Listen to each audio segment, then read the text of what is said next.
ज्योतिषी मित्रों नमस्कार। ज्योतिषी के हमारे चैनल RS एस्ट्रोलॉजर में आपका हार्दिक स्वागत करता हूं। आज मैं आपके समक्ष बताऊंगा अक्षय तृतीया के बारे में। वैशाख मास शुक्ल पक्ष की तिथि को अक्षय तृतीया कहते हैं। शास्त्रों के अनुसार त्रेता युग का प्रारंभ हुआ था, द्वापर युग का अंत हुआ था और कलयुग का प्रारंभ हुआ था। इसलिए इस तिथि को युगादि तिथि और अक्षय तृतीया कहते हैं। शास्त्रों के अनुसार इस तिथि में किया गया कार्य कभी भी क्षय नहीं होता। इस तिथि में किया गया काम पूर्ण रूप से फल देता है, इस लोक में भी और मरने के बाद स्वर्ग लोक में भी। जप तप दान पुण्य जो भी सत्कर्म करते हैं उसका फल कभी क्षय नहीं होता, अक्षय रहता है। यह तिथि स्वर्ग से आई हुई है। इस तिथि में सोना खरीदना शुभ माना जाता है। इसे अक्षय तृतीया में सभी कार्य कर सकते हैं। गृह प्रवेश, मुंडन, विवाह आदि सभी कार्यों के लिए यह तिथि अति शुभ मानी जाती है।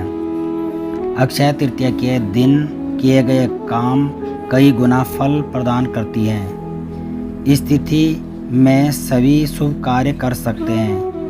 इस तिथि को अक्षय तृतीया के दिन परशुराम जन्मोत्सव भी मनाया जाता है। इसे अक्षय तृतीया तिथि में माँ पार्वती जी का पूजन भी किया जाता है। इस तिथि में बद्री केदारनाथ की यात्रा प्रारंभ होती है और बद्रीनाथ के कपाट खुलते हैं। वृंदावन में श्री बांके बिहारी जी के मंदिर में बांके बिहारी के चरणों के दर्शन होते हैं, अन्यथा पूरे वर्ष वस्त्रों से ढके हुए रहते हैं। इस दिन दान करने से कई पुण्य प्राप्त होता है। अनजाने में किए गए पाप भी नष्ट होते हैं। इस दिन अपने माता पिता गुरुजनों का ब्राह्मणों का आशीर्वाद लेना चाहिए। धन और भौतिक वस्तुओं की प्राप्ति होती है। सोना चांदी आभूषण वस्त्र भूमि वाहन शुभ माना जाता है खरीदना।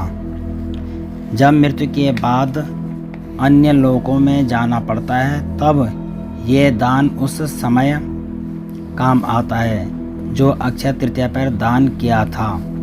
इस दिन सोना भूमि पंखा जल सत्तू जौ छाता वस्त्र कुछ भी दान कर सकते हैं। जौ दान करने से स्वर्ण दान का फल मिलता है।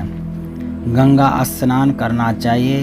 दीन दुखियों की सेवा करनी चाहिए। पुराणों के अनुसार इस दिन सूर्य उदय से पहले उठना चाहिए। स्नान दान जप स्वाध्याय आदि करना शुभ माना जाता है।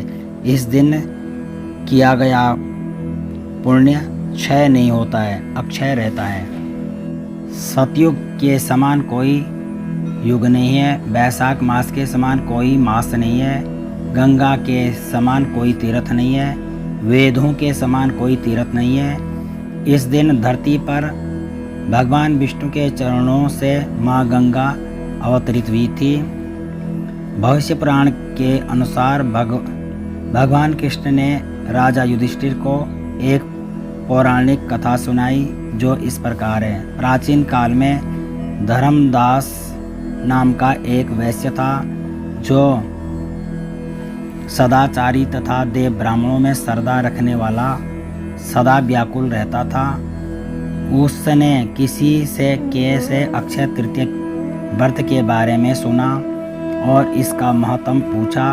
कालांतर में जब यह तिथि आई तो उसने भी विधि विधान से यह पर्व किया। गंगा स्नान किया, विधि विधान से देवी देवताओं की पूजा की। सत्तू पंखा जल से भरा कलश जौ चावल गुड़ सोना तथा वस्त्र दान किया। इस अक्षय तृतीया के प्रभाव से अगले जन्म में कुशावती राजा बना। अक्षय तृतीया के प्रभाव से धनाढ्य राजाओं में माना गया।